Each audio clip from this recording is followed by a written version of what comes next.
taken these moments in to honor the life lost of one of our first responders here in the city.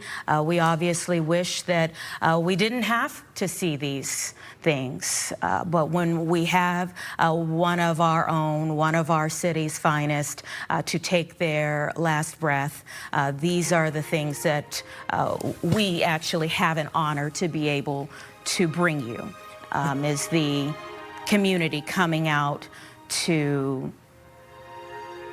And it looks like they are, believe, getting closer to the funeral home, which is called a Black Lamb Funeral Home at 103rd and Cicero. You can see the ambulance pulling in there. We've been following this since about 8:30 or so this morning. As you can see, hundreds of the law enforcement family as well as neighbors coming out of their homes to pay their respects to the Altman family as they made that journey from the medical examiner's office to this funeral home at 103rd and Cicero. As you can see, hundreds of not just firefighters from, I'm sure, different departments, even outside Chicago as well as the suburbs, all coming together to honor one of their own in a very tough time. That's right. And of course, Blake and Lamb will play a significant role over the next week as they prepare for the final goodbyes.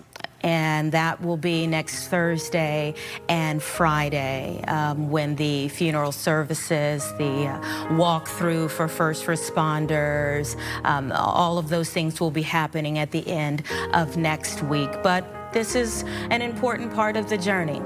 This is an important part of the journey, and we respect that. And it really is just a moment for the city. When we see things like this, to just think about, just stop for a moment in the midst of our morning with all of the busy things that we have going on in our day-to-day operations, to just stop for a moment and think about those who have signed up to risk it all on our behalf. This literally is the least that we can do, is just to stop for a moment and honor the lives of those who have signed up to risk it all. Obviously, this young man did not sign up thinking that within 2 years, the end would come. But that is what has happened, and this is where we are. And so we respect and honor the moments where the worst has happened, and these first responders do what they can to honor his life and to wrap their arms around his family. The 100 Club of Illinois is also another. I gave a few. I'm trying to think of all of the different means that you can help this family. So I talked about the Yard Foundation. The Yard Foundation has a fundraiser online for this family, and it is just shy of a $500,000 goal. Less than a week. And it is at $499,912 is the last thing that I saw. $499,912. I'm pretty sure we can get them to $500,000 and maybe beyond for this young family. And Barstool is another that is raising funds for this family, a reputable name that is raising funds for this family as well. The 100 Club of Illinois is another organization that helps first responders on a regular basis, typically within moments of even hearing of an accident that has taken place or worse. They are there at the firehouse. They are there at the fire station. They have therapy dogs that come out. They sit with the firefighters, because if you think about it, if we all went in that fire together, if we all went to fight that fire together and one of my brothers or sisters doesn't walk out with me, that is a traumatic moment that they will never forget. Never forget. And so the 100 Club, as you see his body now being transferred into the actual building, we can see this. happening. Oh, the 100 Club is just another organization that wraps its arms around the community of first responders during rough times like this. Again, these are moments no one wants to experience, but it is such an important thing that there are mechanisms in place to help families that experience this terrible loss.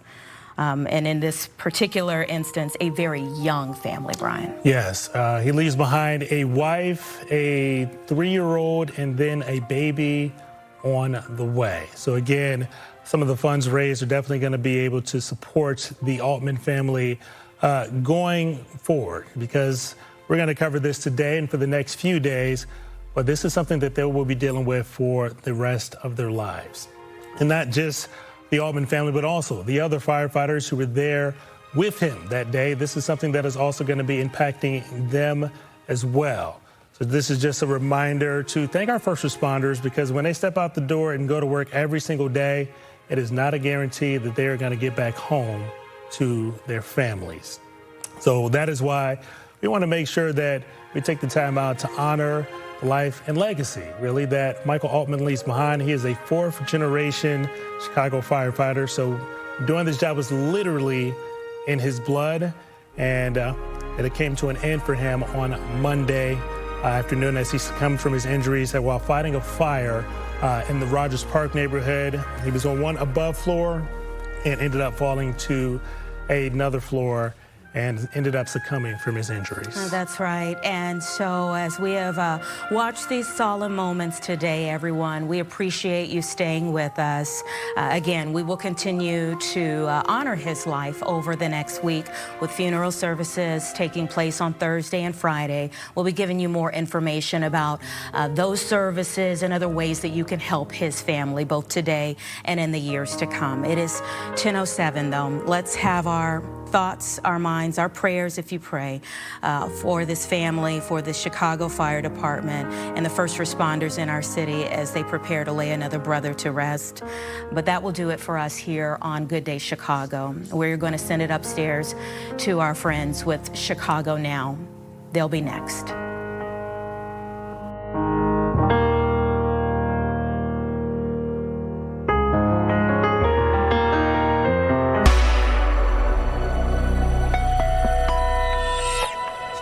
Now on a cloudy Friday, although it's going to be a very warm Friday. That's good. Yeah, temperatures in the 60s, you guys. It's time to get outdoors and enjoy the spring-like weather that is upon us. Indeed. We appreciate you sticking around for us here on Chicago Now. We are starting off with a very, very special guest. We are talking about a Grammy Award-winning singer and songwriter. That's right, Alessia Cara, there she is. She's joining us this morning.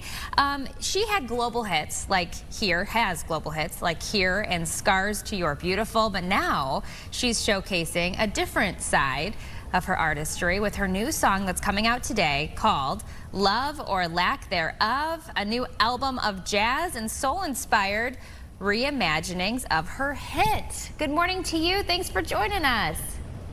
Good morning. Thank you so much. Thanks for having me. Okay, so let's dive right in. Love or Lack Thereof comes out today. So what inspired you to record these jazz-like songs? Well, I mean, I've loved jazz music my whole life, and even in my pop songs, I always try to sprinkle in a little bit of soul, a little bit of jazz, just as a nod to this genre that I love so much. But I just felt like it was time to just really dive into it, you know, and just make an album that just sounds fully like jazz and soul, you know, just go full force. And it was also a way to honor 10 years of my career. We just came up on the anniversary of, 10 years since my first project, and I just wanted to find a way to enmesh the two and honor, the last 10 years of my life and career. So we reimagined a bunch of my songs that hopefully, my listeners know and love, and, kind of switched them up a little bit and dressed them up in a different way. Why did you choose the jazz approach? There's so many different kinds of music out there, so many different genres. What is it about this particular medium that attracted you to revisit and reimagine your classic tunes? Well, I mean, just from a technical standpoint, I think my voice has always fit into jazz and soul really well. You know, I don't really have like a crazy pop diva range like, you know, the Whitney Houstons and the Mariah Careys of the world. I feel like my voice sits really nicely in this pocket. I've always just loved to sing jazz and soul, but also just as a music fan, first and foremost. It just is music that really calms me and makes me feel good, and it reminds me of growing up. It reminds me of love and, you know, anytime I've ever needed comfort. So I think for those two reasons, I just thought we would try it. I love that. Okay, so Alessia, we got to take you back in time because we were just hearing a story from our producer about 10 years ago, or around 10 years ago. Lollapalooza, you came out to Chicago and you were young, you were a new artist. Can you talk about your experience here in the city? Yes, oh my gosh, I love Chicago, and I remember that day like really, really vividly. It was so beautiful. It was like my first time really spending time in Chicago, and I thought it was like such a cool big city. I really enjoyed it, and the crowd was really, really good. I think I remember what I was wearing too. Anyway, yeah, I have like random little moments in my life that I remember very vividly, and Lollapalooza Chicago was one of them. So I think it's a testament to how cool it is over there. It's a great festival. It's a great festival. I'm glad to hear the city treated you well. I understand, Alessia, that you came up with one of your new singles the day before getting into the studio. Is that correct? Yes, yeah. We had 3 days allotted to make this album in the studio, which, I mean, 3 days is also like a very little amount of time to make an album, but I kind of like the pressure of it, and I thought it'd be fun to just like make it really natural and organic and see what happens. But it was originally just supposed to be, you know, older songs, and super last minute, I was like, you know what? I think we got to make a new one, you know, like it wouldn't be honoring 10 years if I didn't talk about where I'm at right now, you know, and have a song that's from the perspective of today. So we just sat at the piano and I was like, let's just see what happens. And if nothing happens, it's okay. We've got these other 10 songs. And it came out like really quickly. It was something that just felt like it should have existed. And I ended up loving it. So we recorded it literally the next day. Okay, wait, you got to give us the behind the scenes details. So you had 3 days to record your album. What is the time limit? Is it because someone else has it booked like right after you? Is there only just a certain amount of time that you have it open? I mean, no, not even that. I think, like, you know, it's really hard to like wrangle a bunch of musicians in one place at the same time. And my producer and friend John Levine was flying in from LA, and he had a very short window of time, and I had a short window of time. So it wasn't so much the studio booking, it was just like being able to wrangle everybody together and having it like work in, you know, perfect synergy. So we're like, you know what, we're just gonna crank it out. And I also kind of like having that time limit, because I think for myself, if I give myself too much time to do something, I'm going to tweak it until I can't tweak it anymore, and then it just, I become too much of a perfectionist. So I had to kind of like just give up control and just say, you know what, this is the timeline we're going to do it in. Whatever happens in these 3 days is going to happen. And it was nice. It was like a nice mental exercise. I can totally, as a journalist, we do stuff on deadline all the time. I can completely relate to that feeling where the more time you have, the more time you take a lot of times. You're like, oh, I'll just edit and re-edit and re-edit, and nothing's ever perfect. Before we get to a couple of really special guests on this album, I have to ask about that process. Do a lot of your songs in your writing process start with you, as you mentioned, sitting at the piano and kind of seeing what comes out? Honestly, every song I write is very different. It'll strike at any time. I mean, sometimes I'll sit at an instrument and I, like, you know, designate a little bit of time to see what happens. Other times I will be, you know, in bed about to fall asleep and the melody comes into my brain, or I'm in the shower and I start singing something. Like, it truly is anywhere at any time. I feel like you got to just allow yourself to be open, and I try to just jot everything down as it comes, because, you know, you just never know. Okay, so last question. I know you gotta go, but you have 2 legendary features on this album, Norah Jones, Nelly Furtado. Tell us how those came to be. Yeah, I mean, I've looked up to those women individually, you know, for so many years, you know, just as a woman artist, as a young artist, you know, coming into the industry 10 years ago. They were just people that I looked to. And I think they're so equally talented in so many different ways. And I just kind of shot my shot. I don't typically ask a lot of artists to be on my records because I get very nervous, but I just thought I would see what happens, and thankfully, lucky for me, they said yes, and they sound incredible, of course.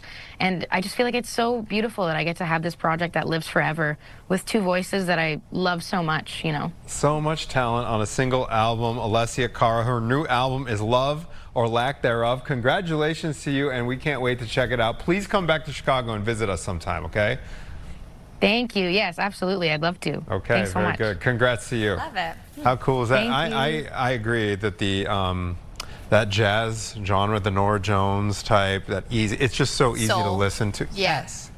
Yes. Smooth. It kind of it's like an instant de-stressor. Yeah. So I can't wait to check out her album. We were kind of visiting some of her early stuff before. You would recognize if you just look up her music. Before the show. Yeah.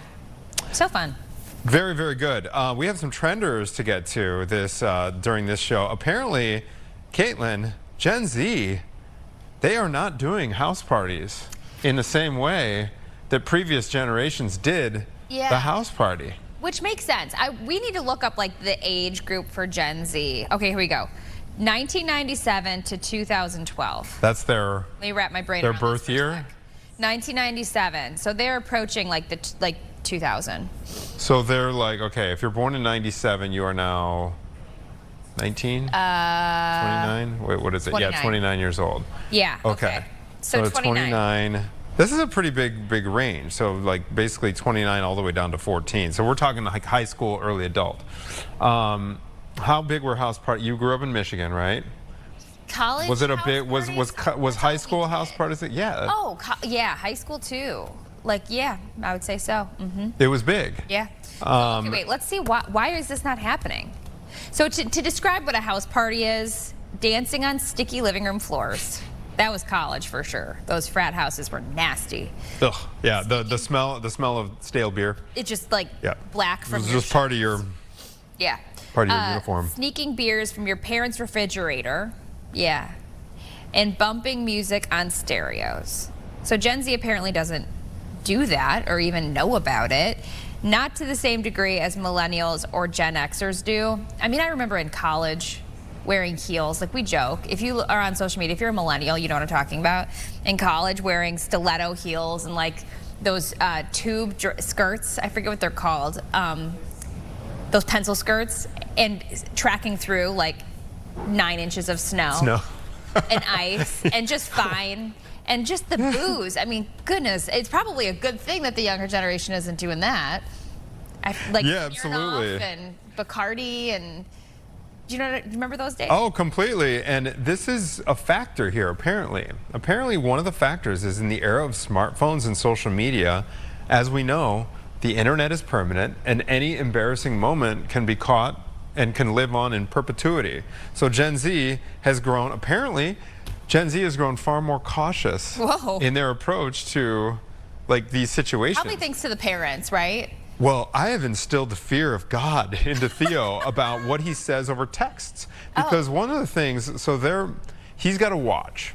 And this is essentially, we're using it as kind of a tracking / safety tool. Sure. And so that we're not texting his friends to figure out where he is, because he's now at the age where he's riding his bike around the neighborhood. And you kind of want tabs of where he is. Well, yeah, of course. But this is what we've kind of realized. I'm stealing my wife's line. I don't want to steal credit. You know, I do that sometimes. I'm like, I take credit for other people's observations. I don't want to do that in this. But she basically makes the point that there is just so much communication power, but the maturity level doesn't match the power of communication. Okay, so you can text anyone anytime. It can be screenshotted. It can be spread around and made permanent. Sure. So if there's, you know, he has popped off a couple. Yeah, bowling. He has popped off a couple of texts where you're like, hey, just know that can be screenshotted. That can be, and so I think it's a similar phenomenon that's happening with Gen Z. Maybe, hey, I wonder. This is a question for a younger person. If there ever is a house party, if there's a, hey, you dropped the phone in this bag and you can retrieve it. They're not that responsible, right? They're addicted to their phones. Right. Yeah, no, I don't think so. But, okay, so let's get a couple more deets here. In one Reddit post, a Gen Zer asked if the Ragers depicted in teen movies from the 1980s through the early 2000s were actually real. Yeah. How are they not doing that now? I don't understand. I can't even picture. But like in college these days, they're not doing house parties? Like that doesn't seem. That can't be. That can't be. At least at certain universities. So hey, I have heard, though, from parents of slightly older kids than mine that are in the junior high age right now that the opposite sexes or the romantic interests are like not happening.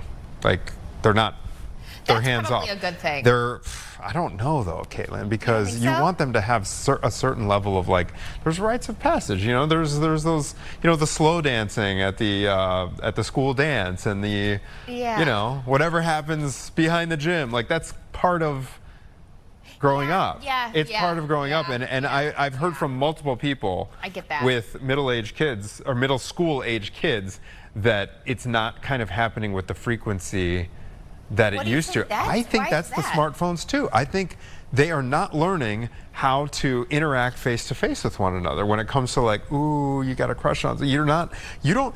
I remember so many times in high school, like dialing 6 out of the 7 numbers of the girl's number and chickening out at the last one and hanging up, and then finally getting the courage. Like, I don't think they're doing that with the texting. They can just text now. Oh. And it's not. When I was in high school, texting started. Okay. So, but I remember. Yeah, you're 11 years younger than I am. So I was texting. It was like the pay as you go. You know, you pay like per text. Cost. Oh yeah, that's right. Like 10 cents per text. I remember that. I still have the same phone number from those high school flip phone days from the store. But yeah, no. To your point, I think that is kind of sad, and it is an experience that you should have growing up. But I'll be curious to see how it affects our kids. I know you said you're really instilling in your kids. Oh, fear. Yeah. The texting lives forever, which I think is smart. Also, pictures, videos, those live forever. Oh my gosh, don't post that stuff. But like the interacting, but even still, they're in class together. I know we got to wrap. We could go on for days. that's interesting. Coming up after the break, some more trenders to get to, including one very well-known celebrity couple whose children have never, to this day, seen a movie. Huh? So we'll be right back. Yeah.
Back. Chris Pratt and Katherine Schwarzenegger's kids have never seen a movie.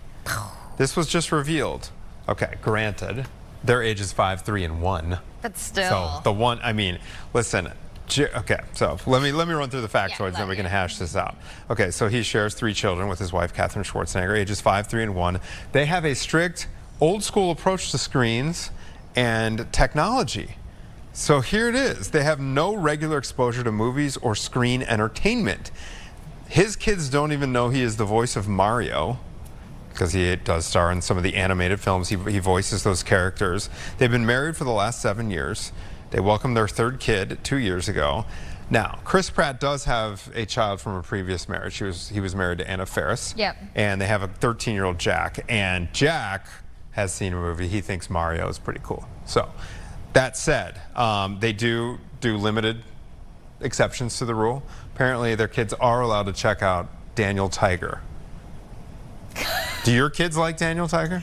I think mine skip that. Daniel Tiger's Neighborhood. Okay, so it's obviously her, not him, because his other son is allowed to. But his other son is 13. I don't think. Okay, the first movie that my now 4-year-old saw, it was Finding Nemo, and it was hard to get him to engage. You know, like attention span wise, like he liked it. I think he lasted the whole thing, but that was. I think they're talking about shows or movies. Screen time. Like I don't think it's just movies that they're talking about here, because Daniel Tiger, from what I remember, is a show. It is. I've seen these moms on social media, and I say it's probably her because I think it is mostly the women that are like, no screens until my kid is 13 years old.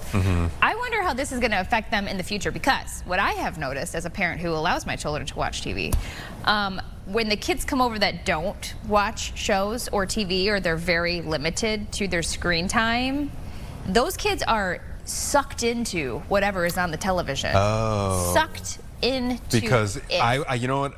That reminds me of my parents never allowed sugar cereal back in the day. You got it. So when I got it, I could probably eat a whole box of Fruit Loops as a kid. Forbidden fruit. Exactly. Yeah, so I don't really know. I'd be curious down the road, because when we were kids, it was not even, you watched your show when it's on. Yeah. You didn't really, whatever. But the studies that will be done down the road for kids who were allowed to have screens and those kids that were not allowed to have screens. What are your thoughts about it? Gosh, yeah, I think I'm kind of more with you. The forbidden fruit thing. The more I think there's a balance to be struck, but if you completely forbid it, all of a sudden it becomes this enticing thing. Yeah. And I remember being similar when I was a kid growing up. There were, I think we had limits, but they weren't totally strict. I remember putting in a few hours after school, Different Strokes, Family Ties, Growing Pains, Silver Spoons, A-Team.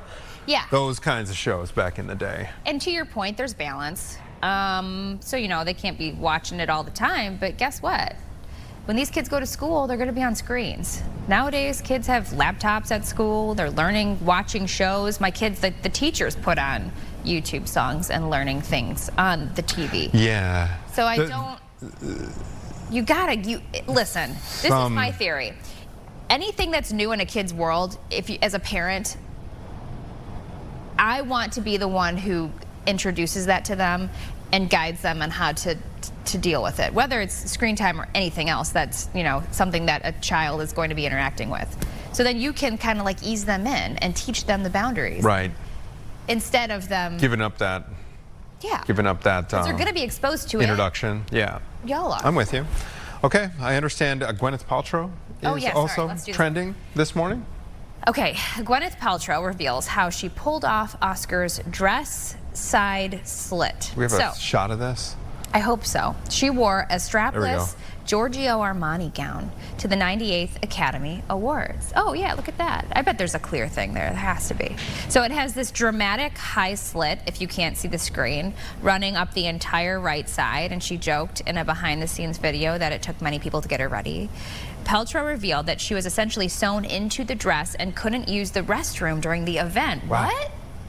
That doesn't seem worth it. Oh. She spoke with her daughter, Apple Martin, while getting ready, describing the look as simple and pretty. The outfit was paired with white heels and jewelry from Tiffany & Co. Flesh-colored pants were worn underneath. There it is. There's the secret. I don't see. That's a Hollywood chick, and you can't even tell. Flesh-colored pants. To prevent overexposure from The Slit, Paltrow presented the first ever Oscar for casting alongside actors like Paul Mescal.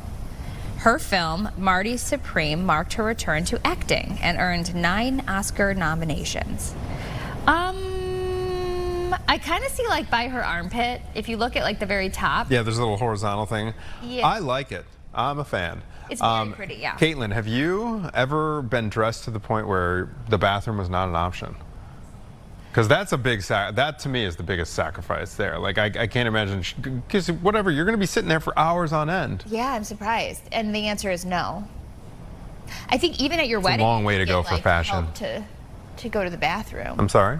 Even at your wedding. Oh, right, yeah. So you probably have to have a team of people. Yeah. But, I mean, Gwyneth, I feel like she goes above and beyond. So that doesn't surprise me. I mean, it is an absolutely beautiful dress, don't get me wrong. Sewn into the dress. That's, now you know. Now you know. Flesh-colored pants underneath there. That made the look possible. Yeah. Blows your mind. Okay, when we come back, we're going to take a quick break. This is going to be very, very cool. There's a new documentary out. It's called Spacewoman, which features the career of this groundbreaking astronaut that was the very first woman to pilot and command an American space shuttle. So not only do we get to be joined by the filmmaker, but we are going to be joined by Colonel Eileen Collins herself, who is the subject of this new doc when we come back after this. Stay with us.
To congratulate Colonel Eileen Collins on becoming the first woman to command a space shuttle mission. Commander. Thanks. Eileen Collins and her baby girl standing up for mommy.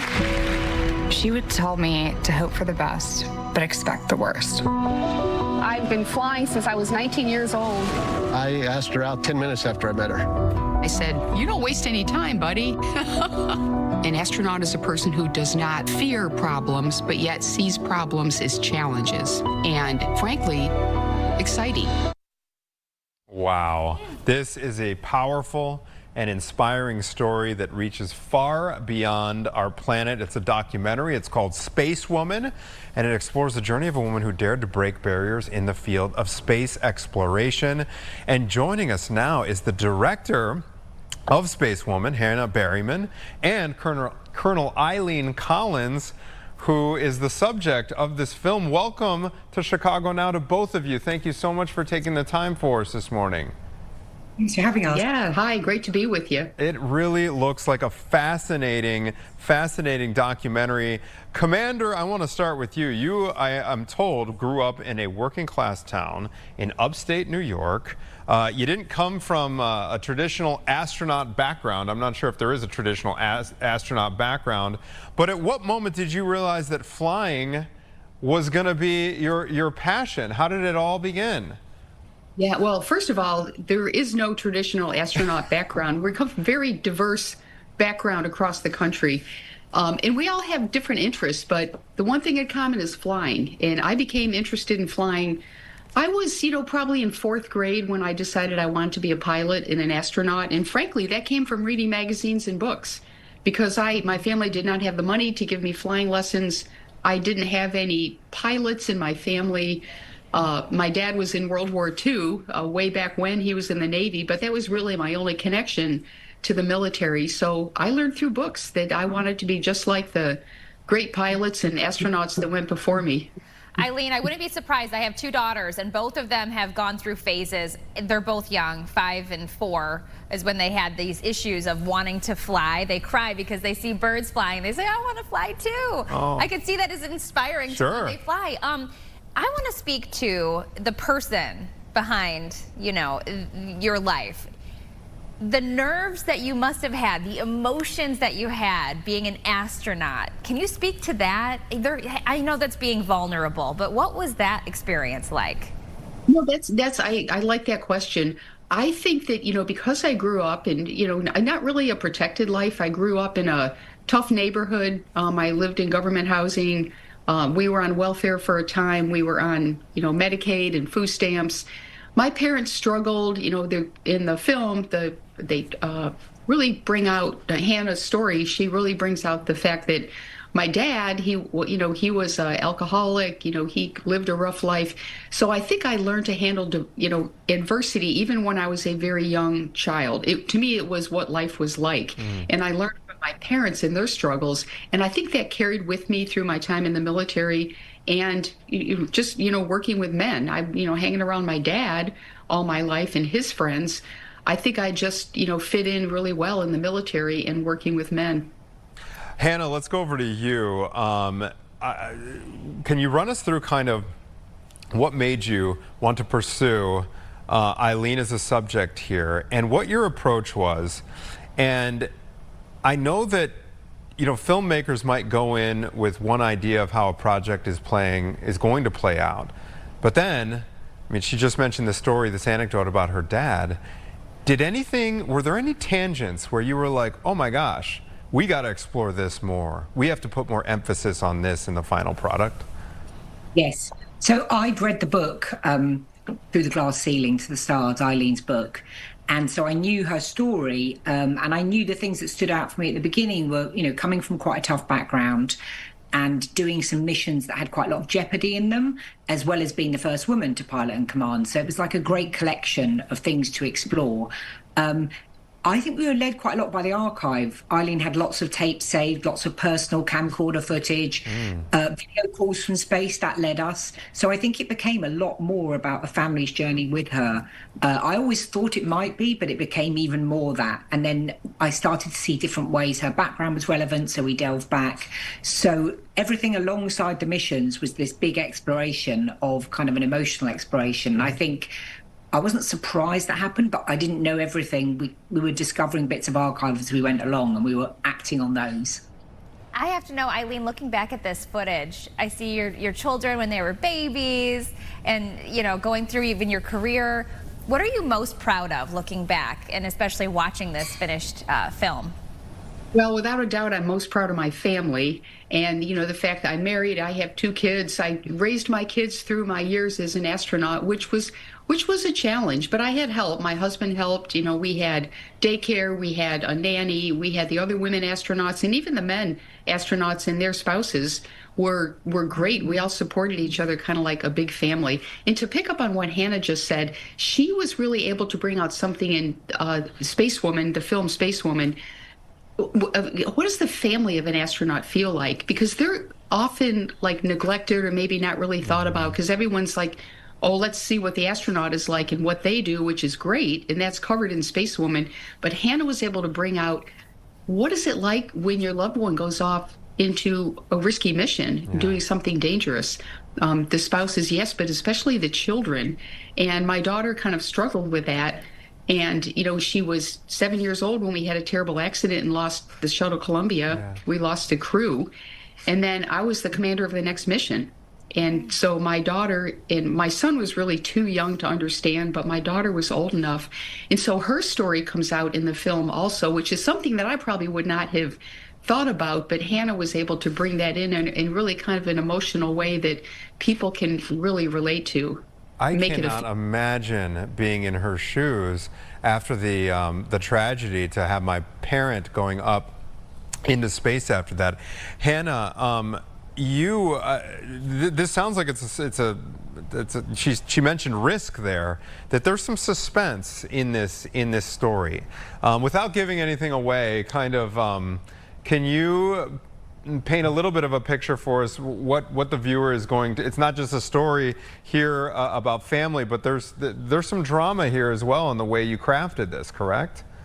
Yeah, I mean, there's drama alongside. You discover, I guess, narrative-wise, the drama of Eileen's upbringing, the challenges she faced. You discover that along the way, and you also discover the drama of what was going on in her missions, because her first command mission was incredibly hair-raising start to that, and the return to flight, without giving anything away, they tried to fix the problem, but some of the same things looked like they might have been happening. So suddenly, were they going to get down? So it's quite a lot of drama there. And then there's the drama of the family and how that's playing out for them all. So yeah, there's a lot of drama and jeopardy. And I think it really raises the question, like, how much risk is worth taking to explore space? And then what Hannah brings out that I find really interesting is, what can you control and what can you not control, and how do we handle that? And I love the way that she was able to blend in, like, what I learned from my father's time in Alcoholics Anonymous, and how those techniques that he learned actually applied to my life as a pilot and an astronaut. What you can, what you can't. There's the Serenity Prayer from Alcoholics Anonymous. And when I arrived at Eileen's house, childhood home, there was the Serenity Prayer framed and on the wall, and it had been the prayer for Alcoholics Anonymous for her father, and it's about control what you can, but not what you can't. And I realised that was the motto for the whole film and for her space life as well in the end. So it turned, that was all something that I didn't expect. And I actually learned a lot about myself from the way Hannah perceived my career and the things I did and the decisions I made, how she was able to, like, help me see how my childhood really tied into the type of leader I became later in life. That is really cool that you can actually learn something by watching your own story. Yeah. And I love that Serenity Prayer as well. We can all, and the wisdom to know the difference. I have a question for you, Colonel. Looking back at your career, obviously you had so many emotions, so much excitement, you raised babies. Now, has life slowed down, or do you still find yourself aching or reaching for experiences, new experiences? Well, after I retired, I decided I was going to be a mom for a while, and I decided not to go into the corporate world. I could have done that, but instead I decided to do board work and advisory roles, and I became a speaker to go out and share my experience, and it allowed me to spend more time with my kids and help raise them. But now they're in their 20s and they're out living their own life, so I wrote the book. I've been on book tours, and now we have Spacewoman. The film is out there, and so I'm touring around. We're actually, today we open in theaters for the first day, and we're going to be touring around for the next couple of months. So that has kept me. Chicago. That's right. It's kept me. We're going to be in Chicago too. We're going to do a Q&A after I think it's the March 30th. Oh, great. Yeah, so Hannah and I will be there doing a Q&A after Spacewoman. I don't know the name of the theater that we're in, but it is March 30th. Okay. And we can dig into that. That is super cool. I'm so curious as well. You have had, like, one of these careers. We've seen portrayals of astronauts on film so many times. High adrenaline movies like, you know, your Top Guns and Space Cowboys and things like that. Is there, do you ever miss there has to be an unbelievable adrenaline rush that comes with doing these kinds of adventures, going outside the Earth's atmosphere. Is there a part of you that misses it? Oh, without a doubt, I'd love to go back up again. In fact, we have a crew, a NASA crew, that next month is going to fly to the moon, and they're going to circle around the back of the moon. I would love to be on a crew like that. Of course, I'm retired, and I had to turn, those missions over to the younger astronauts. It's their opportunity to do that now. But I keep saying that someday NASA will want to fly an old lady in space. And when they do that, I'm going to put my hand up and space tourism will be very, very successful someday, because the human experience in space is something that is so different and so magical that I think, once the cost comes down and once we're flying more, you're going to see people going on vacations in space, maybe for a day or maybe go up there for a week.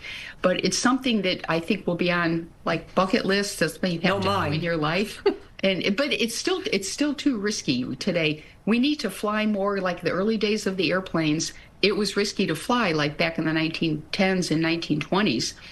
It's that way today in space. But I'm going to give it, who knows, 20, 30 years. People will be flying more often, but the cost has got to come down because, most people can't afford to fly. That's exciting to hear. That is very exciting to hear that directly from you. Yeah. That it's going to become a reality, because that'll be in our lifetime. Wild. It is wild to think about.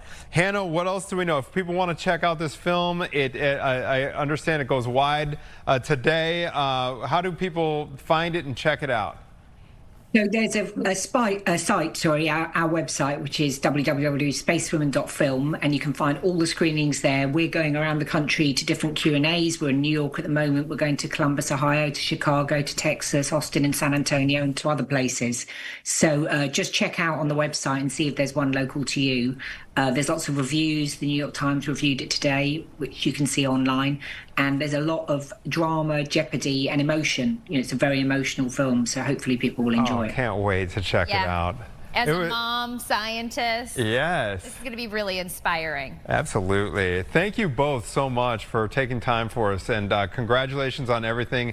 10 days from now, you'll be here in Chicago. Keep us posted. Feel free to stop by as well. We'd love to see you in person, all right? I'd love to. Thanks so much. Thank you. How cool is that? Wow. Oh my gosh. I What can't a even imagine story. being What a story. in her mind when they take off, or even beforehand. She said her daughter was nervous. Oh, she was the flight after the one where they lost. That's got to change. Oh yeah, exactly. The Columbia. That's got to change your wiring forever to do that, to go up and back down. That's what I mean. The thrill of it. You just are at another level. I know. Beyond the beyond the beyond. I know. And then, you got to relax and rest back into your. I'm kind of excited about what she said, though. Traveling? That like 20 to 30 years, it'll be affordable. Do you have interest? I mean, again, not at the moment, because it's so risky. I'm just like, we got kids. It's one of those things. I'm fine here on Earth. But if it gets to the point, just like she compared it to standard aviation, if it gets to the point where it's just a thing, and you go up for a couple days, and I'd be down. How about you? What do you think? Saying no. Oh, that's right, because you barely leave the ground right now. Caitlin likes her feet planted firmly on the ground. I'm good with my bluebirds on the ground. Okay. Satisfied. Did you? Okay. Switching gears before we go to break. Do you want to see that film? That is. Yes, that looks super when we had the little cool. preview there, I was like, no. I know. I'm watching this. Exactly. Yeah. You watched The Bear, right? Yes. Okay.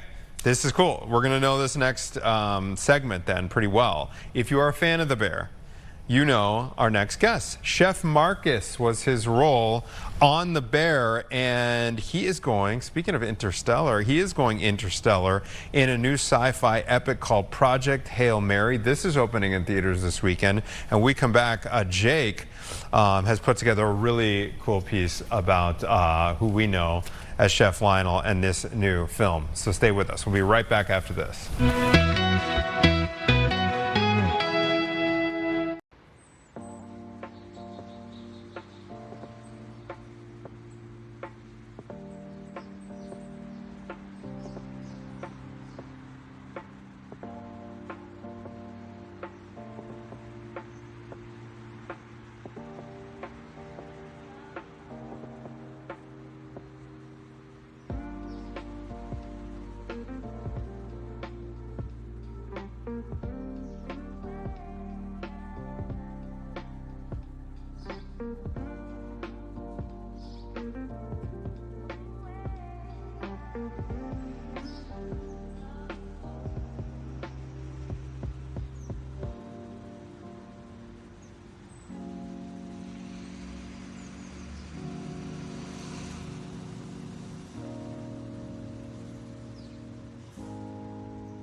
welcome back. It's 10:50. So if you're a fan of The Bear, which how could you not be living in Chicago? My goodness, it's such a good show. Impossible. Okay, so our next guest you might know as Chef Marcus, but now actor Lionel Boyce is going interstellar in a new sci-fi epic, Project Hail Mary. It's opening in theaters this weekend, and our very own Jake Hamilton had a chance to travel across the galaxy with him. They visited the Adler Planetarium, and here's their experience. Lionel, welcome to the Adler Planetarium, my friend. How are you? Good to see you. How you doing? Is it true, all the years you spent working in Chicago, is this your first time at Adler? Yes, absolutely. How have you not made it over here yet? I don't know. And the funny thing is, someone was literally telling me like a week ago that like this is their favorite spot. You got to go here before you leave. And then, as fate would have it, I'm now here. Okay, at this point, couple of seasons of The Bear, couple of years, couple of harsh winters spent in our city. Yeah. Are you starting to look at your list of places to visit and go, oh, I got to hit up, like, I'm glad we're scratching Adler off the list now. Yeah, I know. It's like you get used to some of the ones that are like the regulars of the things that you like, oh, I had to come back and see because I have a routine here now. So it's like cool expanding out of that. Right. And like through word of mouth and just like, whatever. Right. I got to ask, what was your relationship with space as a kid? Was it something that sort of enthralled you? Were you into it? Were you coming out and touching meteorites like this?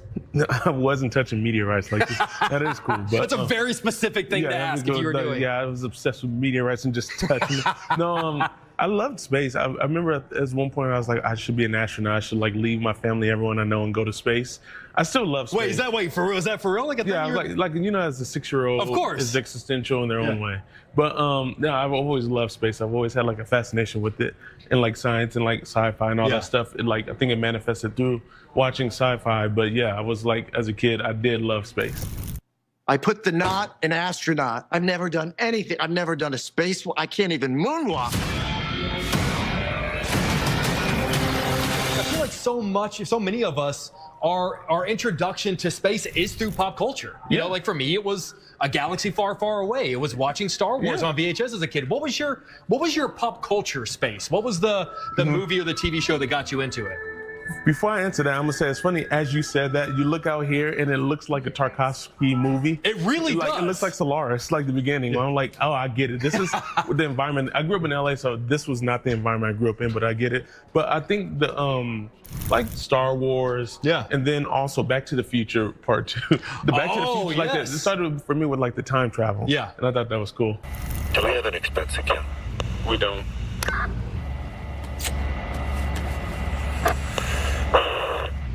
But I do. And I love this relationship with Carl and with Grace.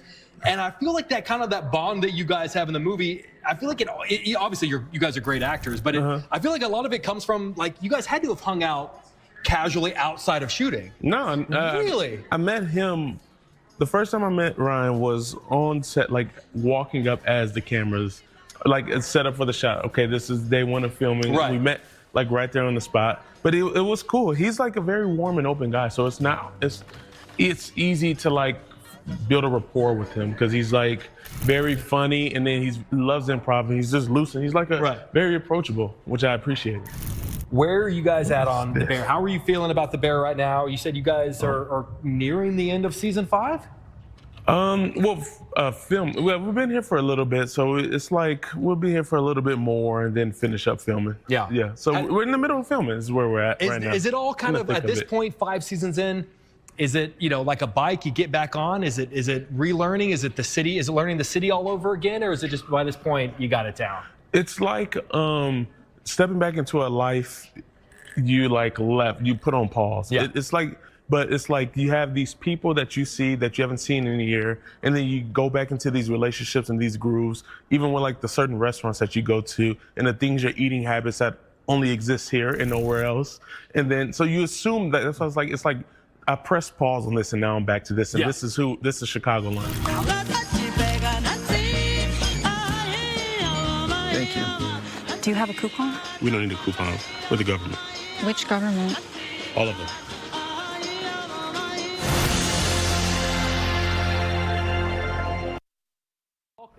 Which government? All of them. I want to watch this so Very bad. likable. Yeah. Yeah. Did you watch The Bear? Yeah. Okay. I mean, not all of it. Ah. Okay. So I'm only, I think I'm on like season 3. Okay. But he's fully like he's the great pastry chef. Yeah. Absolutely. And it sounds like he was overdue to go to the Adler. Yeah. Spent so much time in Chicago. I'm glad he got to check that off the list. And Caitlin, you were kind of remarking that it's surprising they take a whole year off between seasons. But he's describing how you put pause on the show and then you revisit and you're back into this character and with the same people that you were filming with before, and you guys go to the same restaurants and we'll kind of lock into those same. Yeah, lock into the same kind of dynamic. Do you find that with your friends though, your old friends from past iterations, where you're around them and all of a sudden everyone takes on their old familiar roles? What friends? What friends? That's right, Caitlin. I don't know. Yeah, I mean, I guess kind of. Kind of? Oh my gosh. We all follow. What's that? Children have changed all of us, I feel like. Not us.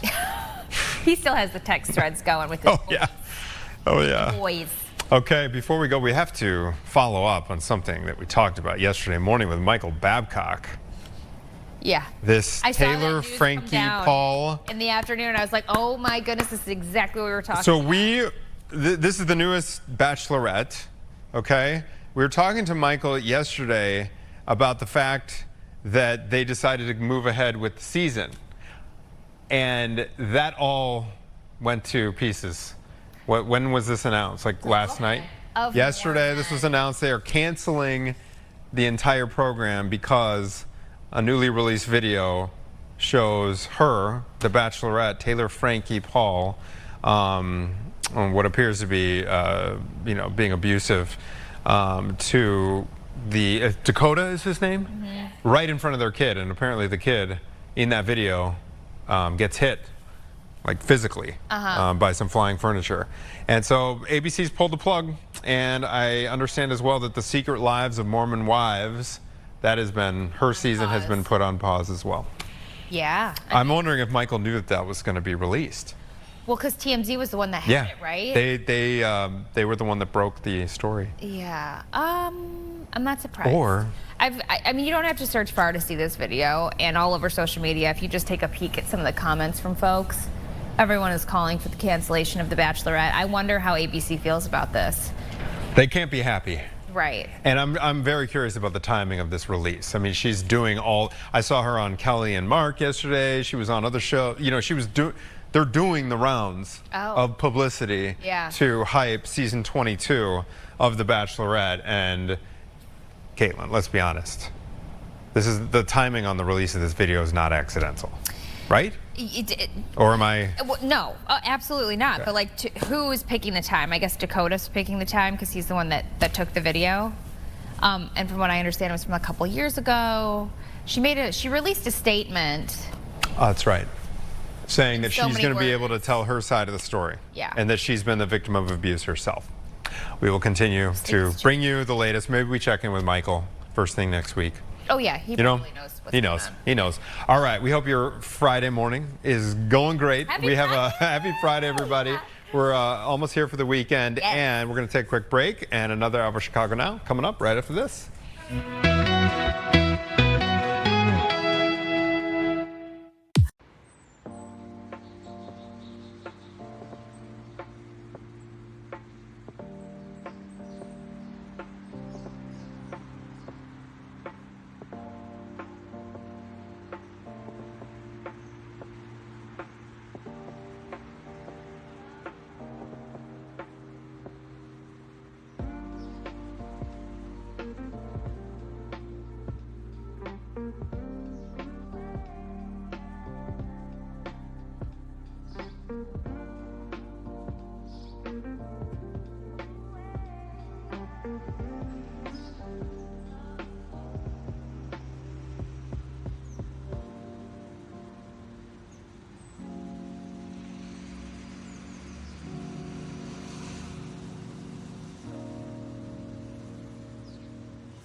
the Hot Mess Express. It's Friday, man.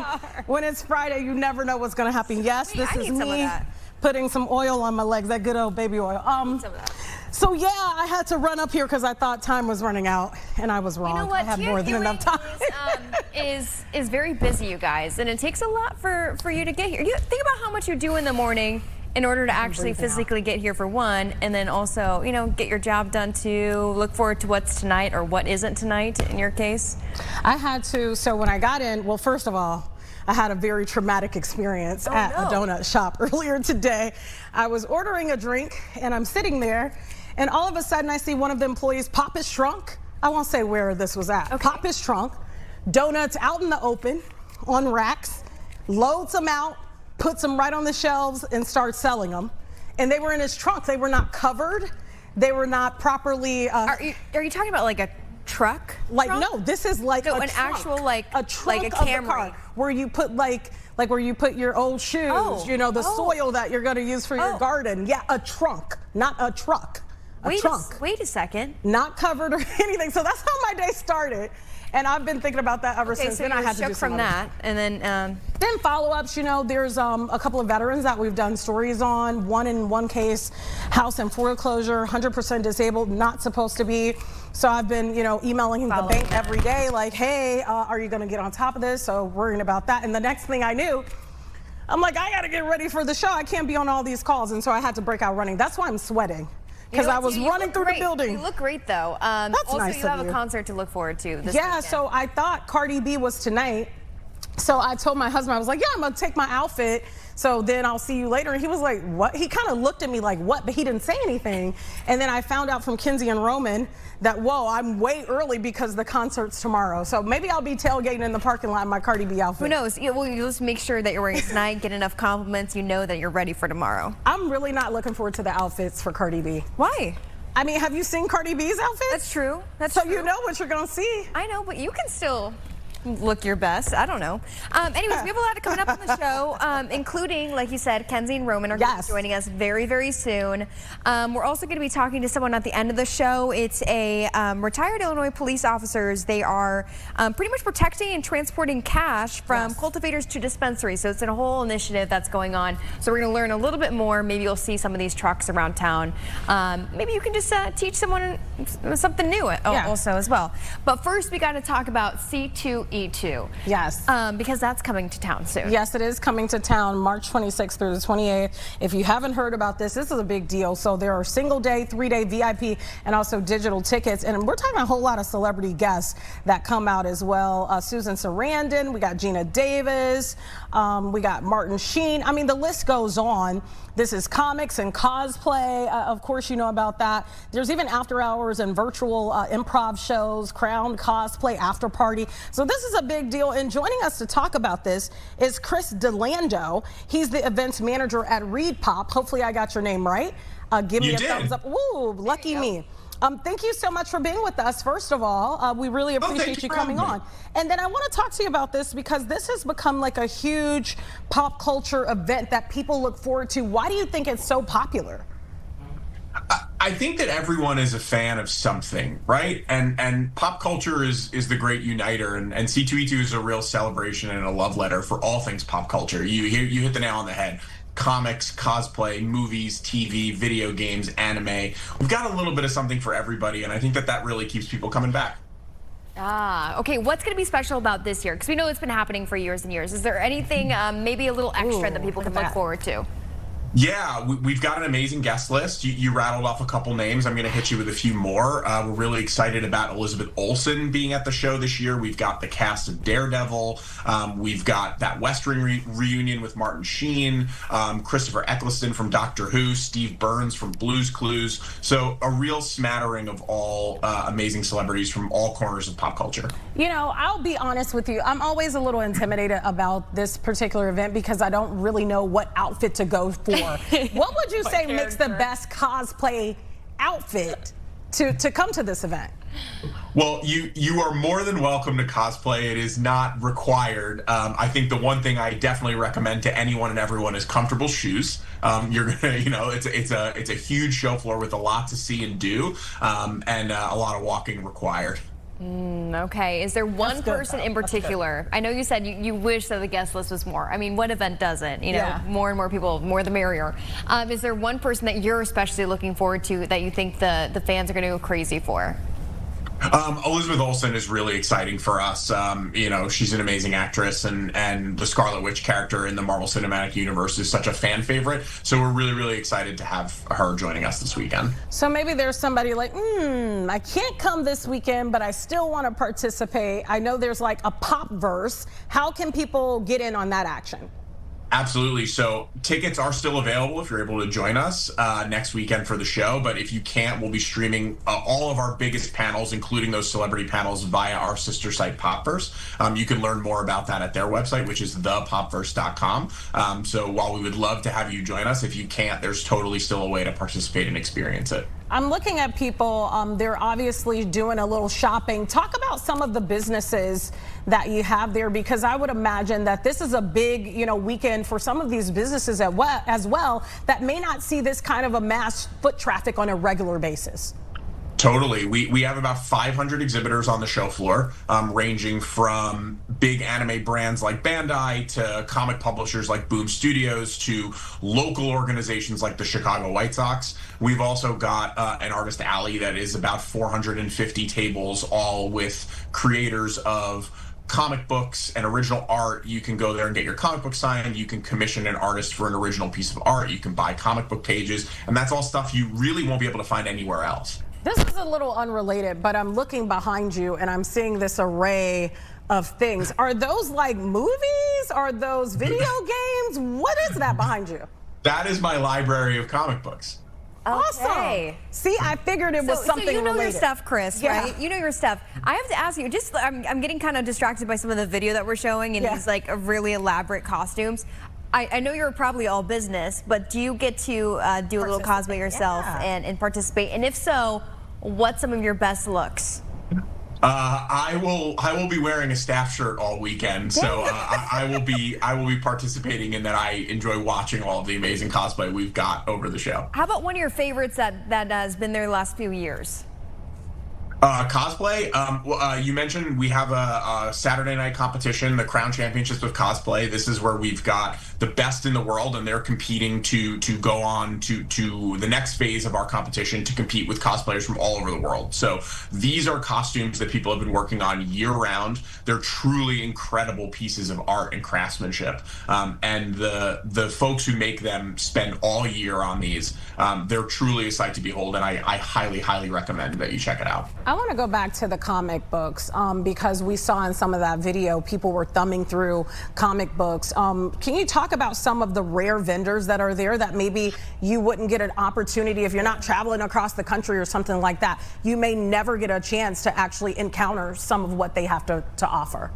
Sure. Yeah. I mean, if you're a collector, there's no better place like C2E2, whether you're looking for like a really high end, rare first appearance for a Spider-Man or a Batman or something, a holy grail piece, so to speak, or you're just looking to fill in some holes in your collection. There's a wonderful array of vendors carrying comic books from all eras and really all price points.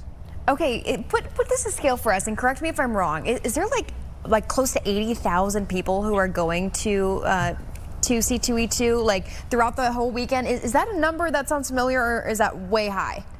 That's a little low, actually. Oh, really? I'm excited to say that we had 100,000 attendees last year. Wow. And we're hoping to break that this year if we can. So someone goes there. Are they usually, the typical person? Are they going, Friday through Sunday, all day they're spending there, or is it kind of like maybe a couple hours all they can handle each day?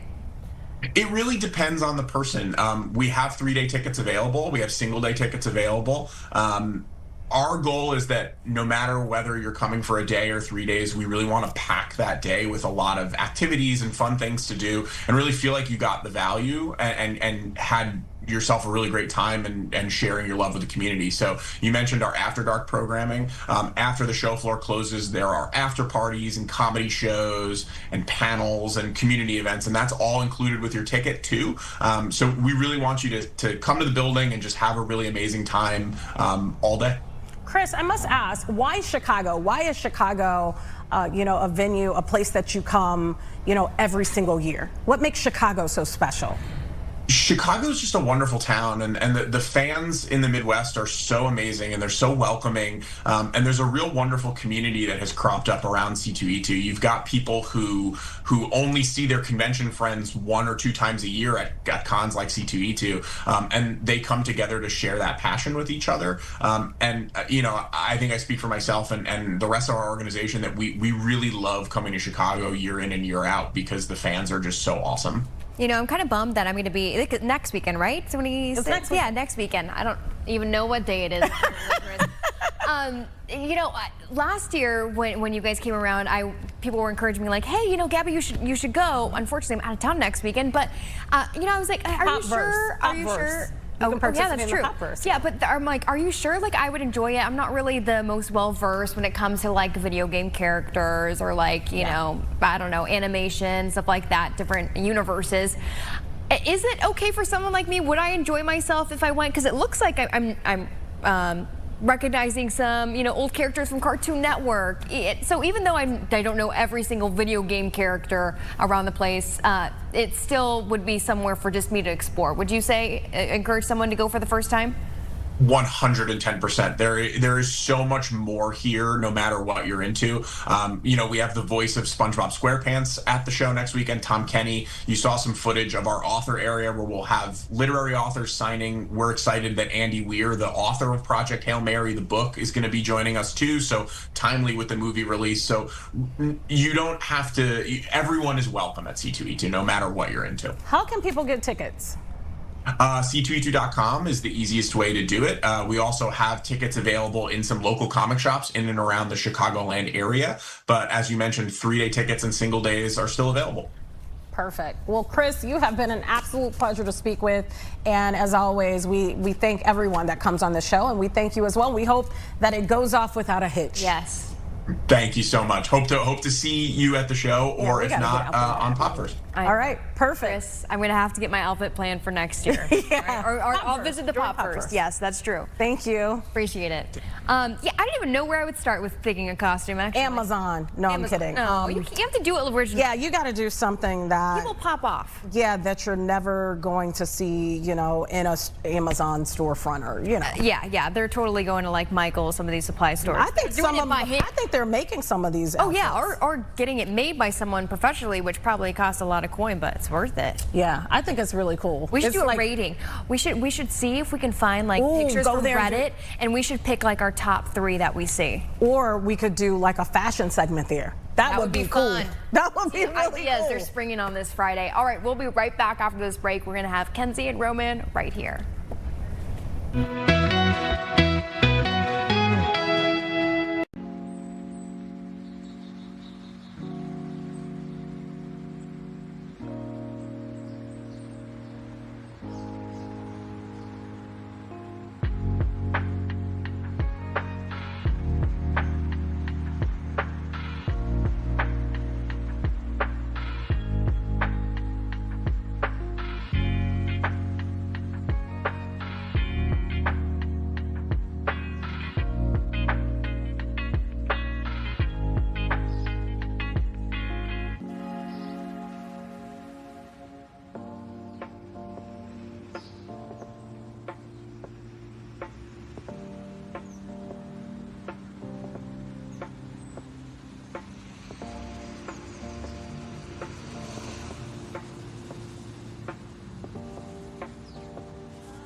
celebrity. Okay. Welcome back to Chicago. Now, we were commenting on your nails because we're ready for car. So are those cute. like Let me see, Kenzie. Are those press-ons or you got them? Always press-ons. I used to do. I would always get my nails done. It was probably like 150, 200 a month because they would look like this. You know, I was crazy. It was more. It was more. It may have been a little more. It's none of your business. And I was always up in it. Okay, so I would get them done. Pandemic is when I was like, I can't go anymore. Yeah. I started doing press-ons, and I never went back because I'm like, it takes me 10 minutes. If one breaks, I don't want to cry. That's like, true. Much more affordable. You keep the glue in your purse. It's not a big deal. People are always like, what if they pop off? It's not a big deal if they pop off. Listen, sometimes the acrylics pop off when they get a little loose. That hurts. That hair gets in there. Oh, she was doing them in the car ride down. Like, I'm driving, she's doing her nails. It was buffing. I gotta ask you guys: is there an age gap between the two of you? There is. You think there is? Dang it! I honestly ruined it. I never judge people based on what I think because I feel like these days it's really hard to tell, and especially when it comes to celebrities, the Botox, the filler, the lip, the tuck, the pull. You never know. Yeah. What's the age? Don't give me your age, but what's the years between the two? We're not gonna tell you who's older and who's younger. No, you don't have to. I know.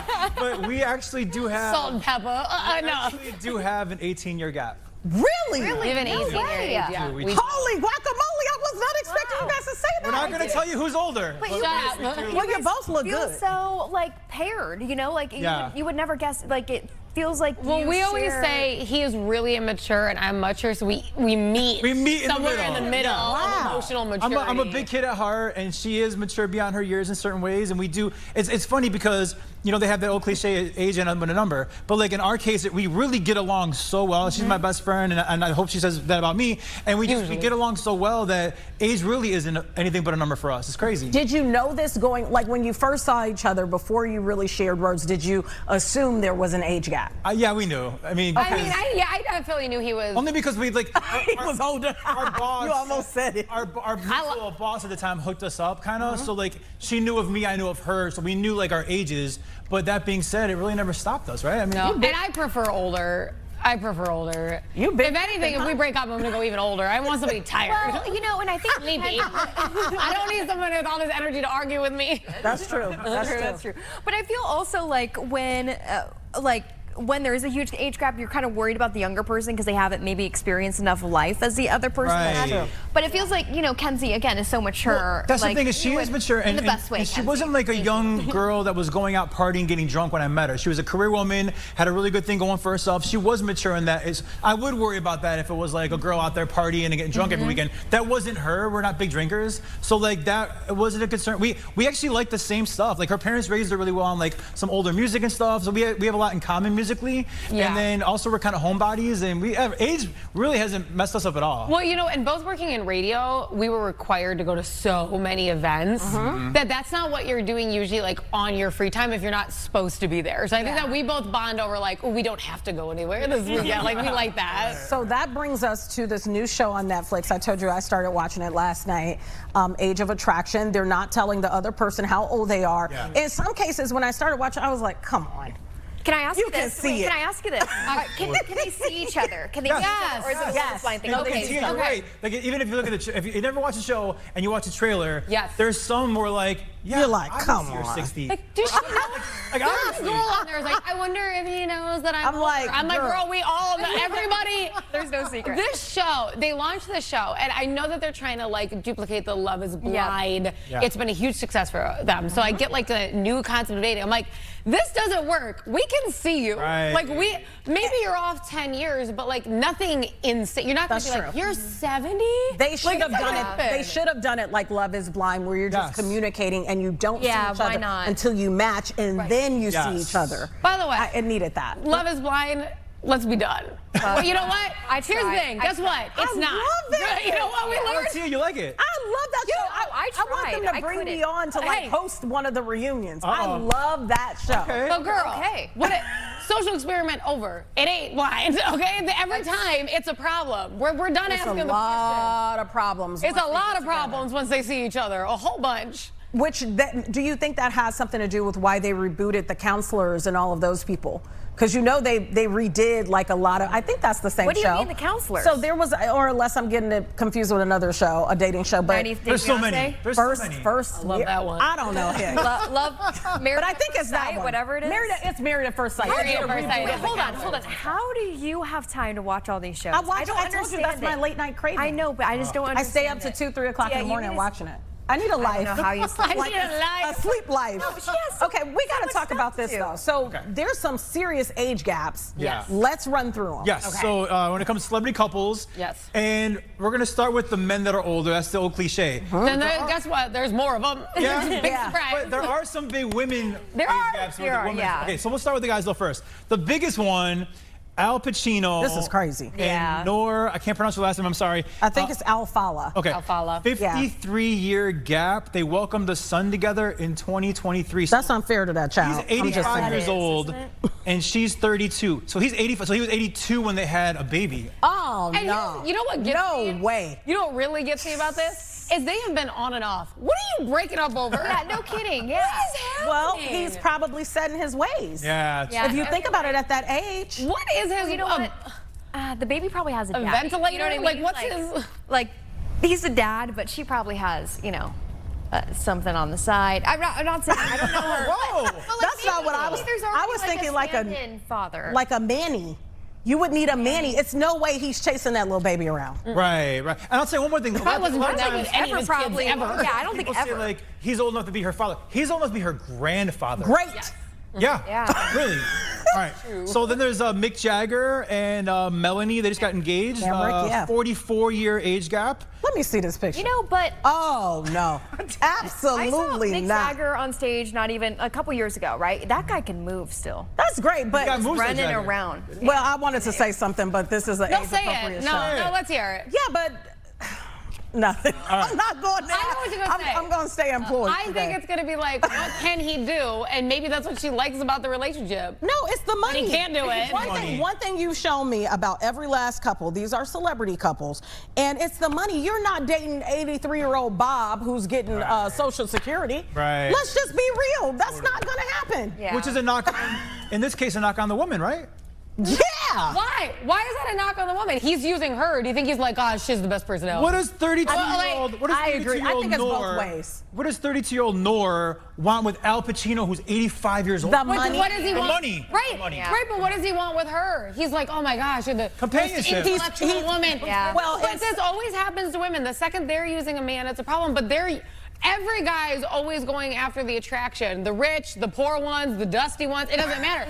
So why can't a girl be like, well, I would also like something beneficial too? They're like not allowed to. It's an arrangement. As long as we're admitting that they're both using each other, fine. Fine, cool. But they're both doing it. Okay. Yeah, they are both doing it. Other ones. Literally, because they got kids. So literally. So Dennis Quaid and Laura Savi, that is a 39-year age gap. He looks better. He looks better than all the other ones that Yeah, he looks good. I could see that. And also, she looks a little mature. She does. Yeah. But she's his fourth wife, just so you guys know. Oh, so he just running through them. He finally figured it out. He's just running straight through them.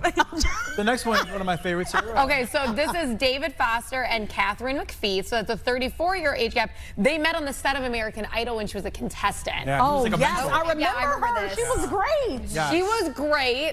He's also had a couple wives. Well, he's one of the best producers of all time. So in a weird way, this one kind of intrigued me because she was an aspiring superstar. She was on American Idol.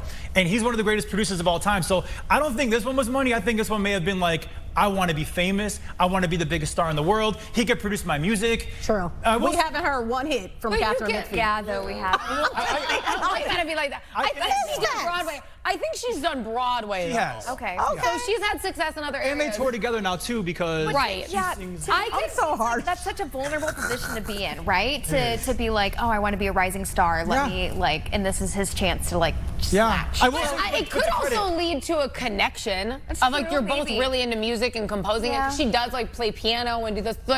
It could also be a connection, not necessarily just using. To their credit, they are still together. And so they've been together. It works for them. So I want to be Oprah, but I'm not eyeing any of the bosses that I've ever worked for to move up. Right. I'm just saying. Right.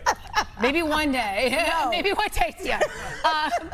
Richard Gere and Alejandra Silva, that's a 34-year age gap. She looks older. You know what? Yeah. So she's also has 40, a what, 2? Yeah, so she's 42. She's not giving 42. No offense. I mean, you she's think beautiful. she looks older than 42? She's giving 52. Really? To me. Okay. Maybe. And he's 76. A funny aside here is Kenzie's dream for us for Halloween is for me to be Richard Gere and her be Julia Roberts from Pretty Woman. And I want to go to Hooker Street in Chicago, and I want to take a picture under the sign. I haven't done it yet. I can't wait until October. Yeah, she wants to do it really bad. I'm like, I don't know. It's kind of. I love that. It's cute. I mean, it's a little pimpish, but it's right. They fell in love. It was a love story. You're right. Rounding out, we have Jeff Goldblum and Emil. Millie's 30-year age gap between them. And then the last one, which is pretty famous, Michael Douglas and Catherine Zeta-Jones, a 25-year gap. Famously, they were born on the same day, 25 years apart. Oh, really? I How didn't crazy know is that? And they've been married forever. They have. Yeah. I do think that there's love there. They've been married. I forever. think so Enough too. of the guy That's bashing not that here. It crazy. works the other way as well. Let's go the other way. The other I way want to as see well. the other way. Yeah, that's.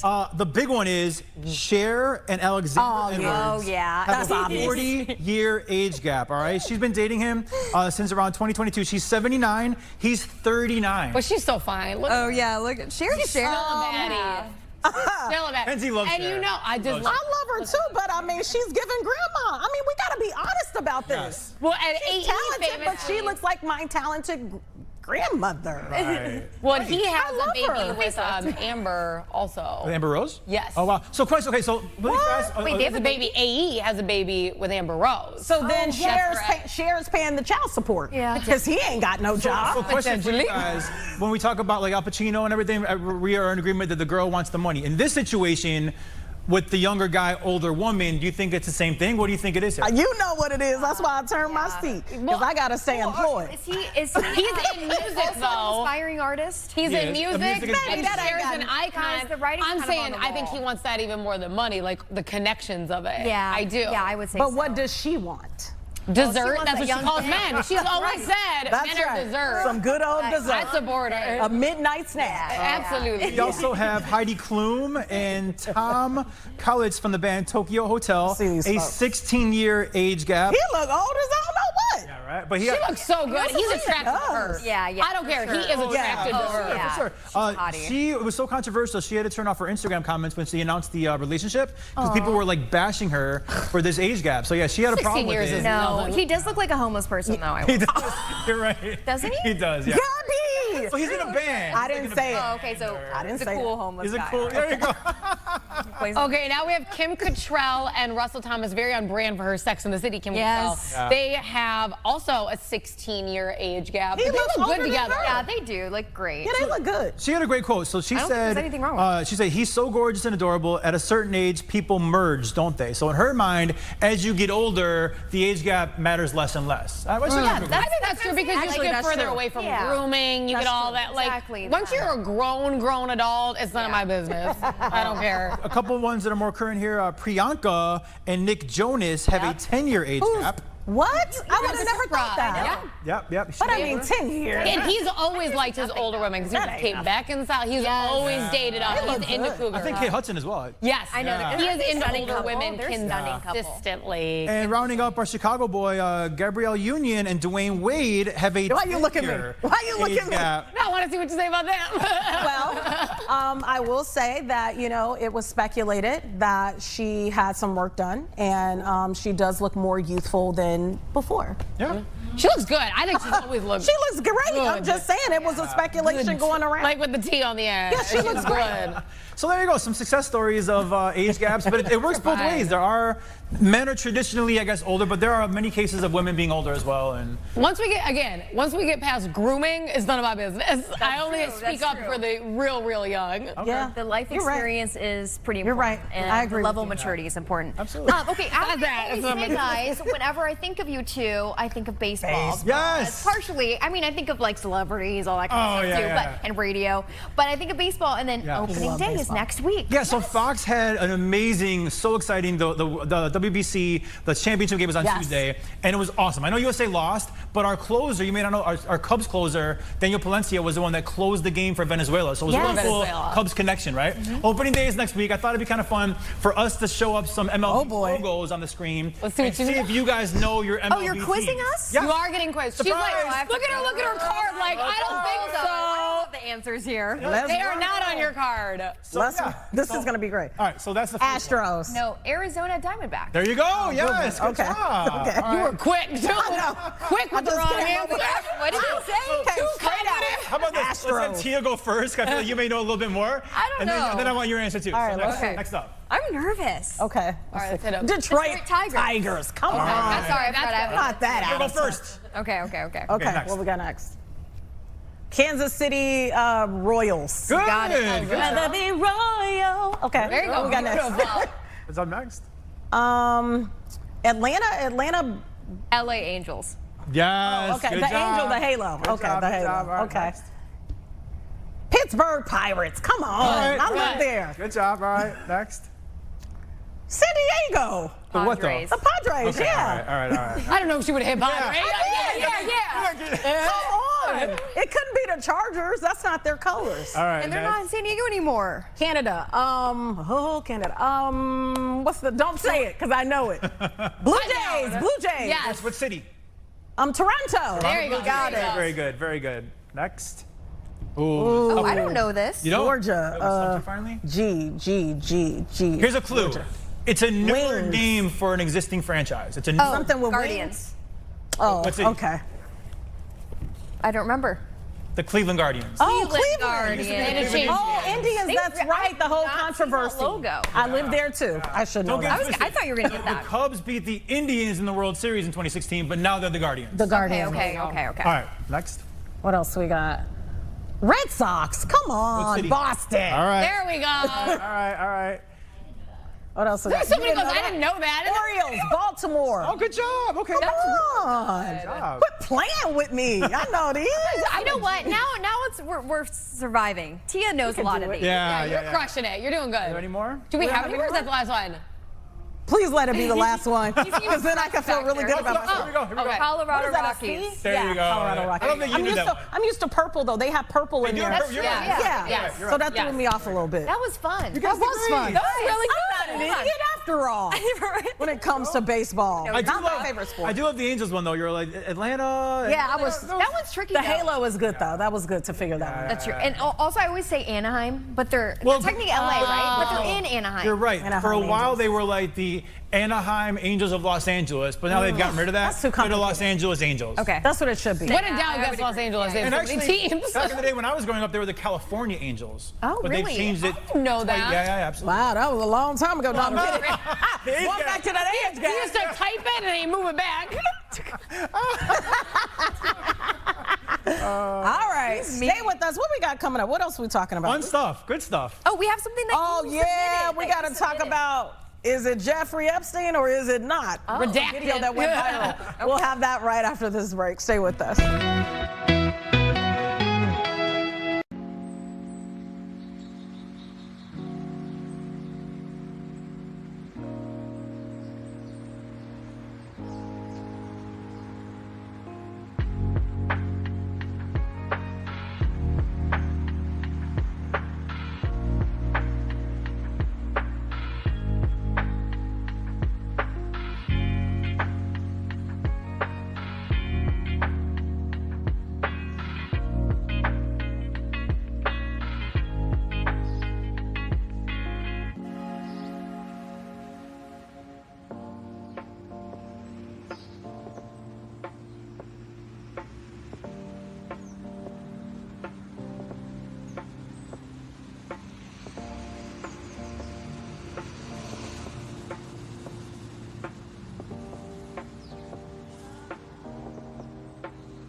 Welcome back.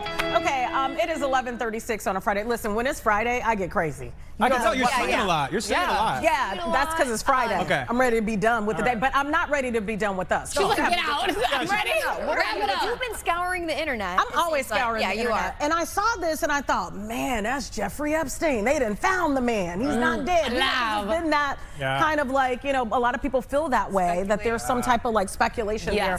And then this video came out. It showed this guy that looked like Jeffrey Epstein driving down the street in Florida. And then the man said, whoa, whoa, whoa, y'all got me going viral. That's not me. Take a look at the video. Hey everybody, this is Palm Beach Pete, and my video went viral because some dude randomly filmed me while I was driving on I-95, unbeknownst to me, and the next thing I know, I'm a viral sensation.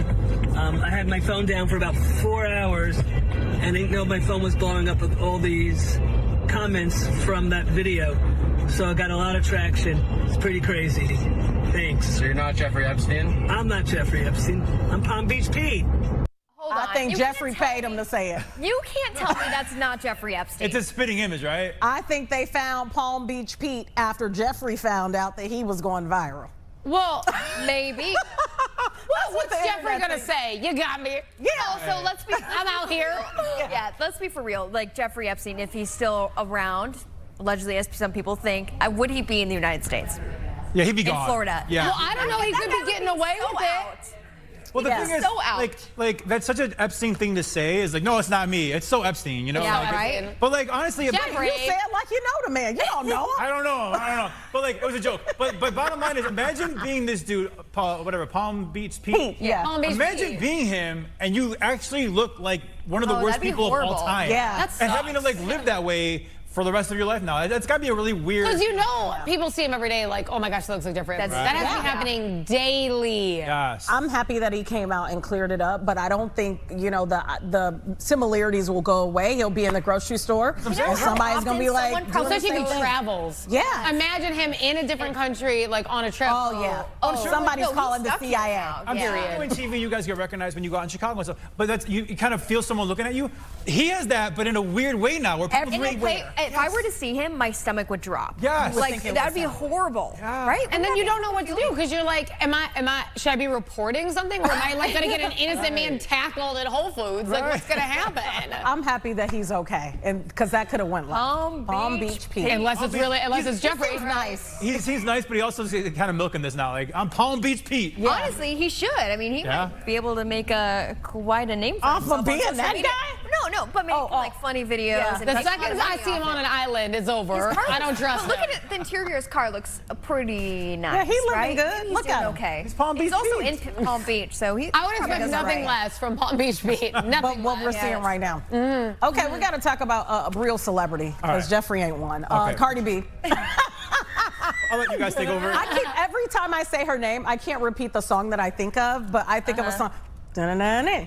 7 days a week. Hey. You know the song. You know the song. For the record, Cardi B is Kenzie's like her favorite artist. I love Cardi point B. Blank. I love and her. she's coming to town tomorrow. She goes, babe, we gotta go. I'm like, no. I Go am with your the girlfriends because I don't like. I don't even want you there because you're gonna ruin my vibe. So, but you've had Cardi B perform at one of your birthday parties before. So yes. What? So when she dropped, listen. I've been knowing Cardi forever. So when she Wait, you gonna get on stage and twerk?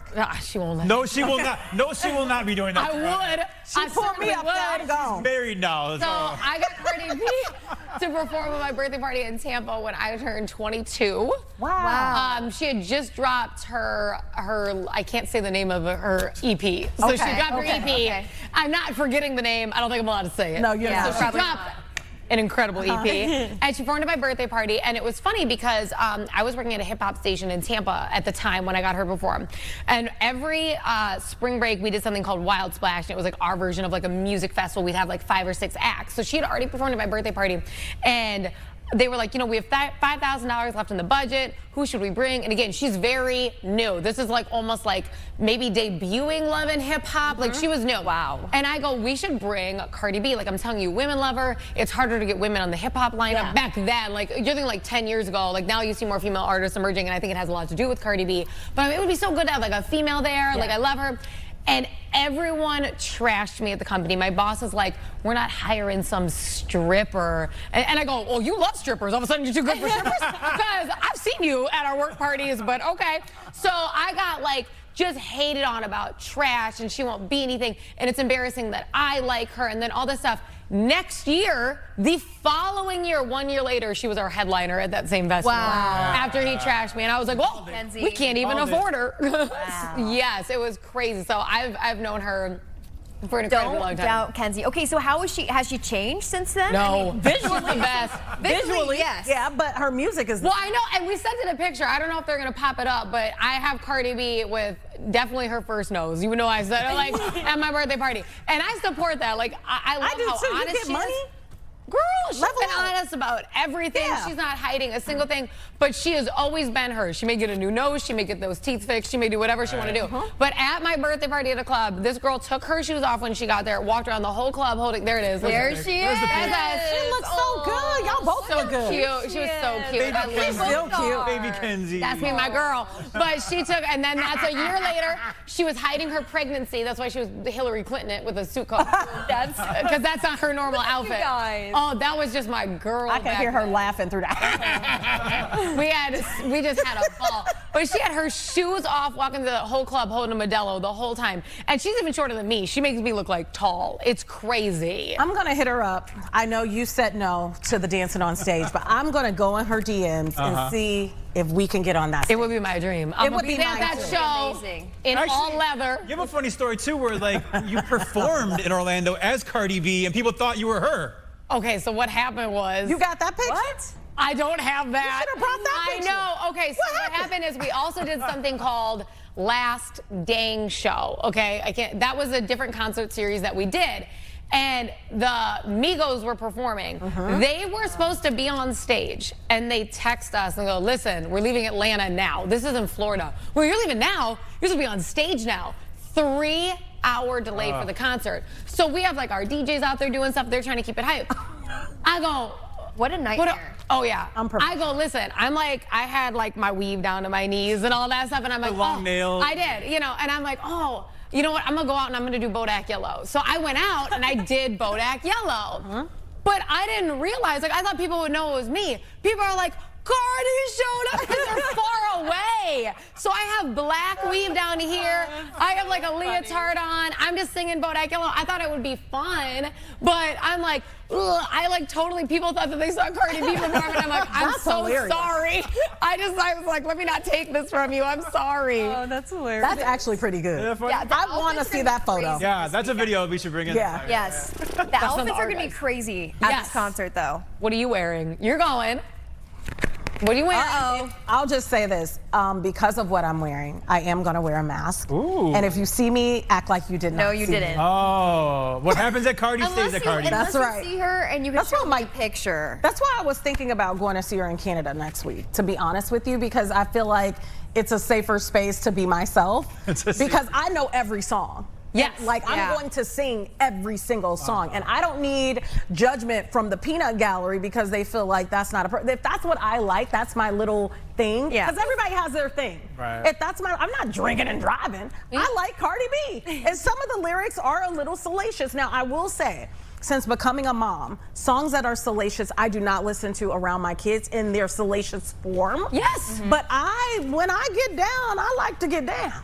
Hey, why do they think that mamas can't have fun? I know, but people. And by the way, Cardi doesn't let her own kids listen to her music. She said that. She goes, I'm not making music for children. She gets really tired of people being like, oh, you're not a role model for tiny kids. She's like, she's not Miss Rachel. No. At what point has she presented herself? I'm not a huge fan of Cardi B, but she is who she is, and I do respect that. Like, she's unapologetically Cardi B, and I respect people like that. I really do. And I feel like, Tia, the people who are going to be at this show, like, they're there for a reason. Just, like, vibe out with the crowd. I don't think anyone's there to, like, snitch, you know? Like, or judge you. I can't believe you're going to go to Cardi B and feel judged. That's a no judging zone. No, they gonna judge. They gonna judge. I won't judge you. I would judge me. I guarantee you, Kenzie will not have a mask on. She will not have a mask on. Still wearing an outfit like that, and she will post it everywhere. Yes, I will. I'm gonna be in a lot of videos. Come find me. Ooh, I can't wait to do. Oh, you guys, I cannot wait for this. You should go. I can't wait. I was telling you guys, every time it comes to a concert, I am like, oh, you know, this sounds like it might be fun, but it's like 4 months away. Yeah. I'm like, do I want to, you know, like, you gotta live, $400 on live. this? And then what if I can't go? I like get in my head. You can't go. And then look, now I'm in this spot where I get to be next to 2 lovely ladies who are going to be popping off at You Cardi should have B. come with us. I'll be there. If I'm gonna be popping. Tell me if Early doesn't want to go, and I'm I'll gonna go. definitely be Tia and I are popping. going to be on the news for completely different reasons. Completely I'm different. definitely be popping. Popping, dropping, and locking. As you should. I'm here to support you.